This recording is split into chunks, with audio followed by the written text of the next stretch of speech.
आं गनायबाय आं फोथायबाय नोंल' गोजोनै था आं गनायबाय आं फोथायबाय नोंल'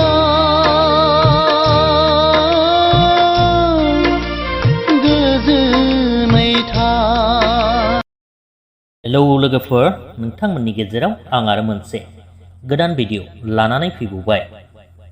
बे भिडिअनि गेजेरजों नोंथांमोननो फोरमायनो लानानै फैदों बावैसो साननैसो सिगाङाव जुलि जालांनाय बिथां मिथि नार्जारी बिथाङा गावनि थाखानाय बयफ्रेन्डखौ गारनानै मानो गुबुनजों जुलि जानो गोनां जाखो बेखौ नोंथांमोननो फोरमायनानै होगोन।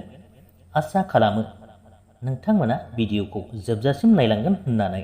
लोगोफोर, बावैसो मिथि बिथाङा गावनि चेनेलनि कमिउनिटि टेबाव बयफ्रेन्डखौ गारनानै गुबुनजों जुलि जानाय जाथायखौ रोखा फोरमायनानै होबाय जे गावनि मोजां मोननायखौ टाइम थानायावनो भेलु बा इम्परटेन्ट होनो नांगौ, नङाब्ला जेला गावनि मोजां मोननाया गुबुननो गोसो होखांनाय उनाव गाबबाबो मोननाय नङा। जायसो जाजादों बेसो मिथिदों। आंखौ रायबाय थाना मा मोननो, जाय गाव गावनाव जाजादों बियो मिन्थिदों जानांगौ, आरो जाय आंखौ बुजिदों बिसोरनिसिम थेंक्स। लोगोफोर, मिथि नार्जारी बिथाङा गावनि कमिउनिटि टेबाव बेफोरबादि लिरहरदों। आरोबाव जुदि नोंथांमोना नायनोब्ला बिथांनि चेनेलाव थांनानै कमिउनिटि टेबाव नायहैनो हागोन।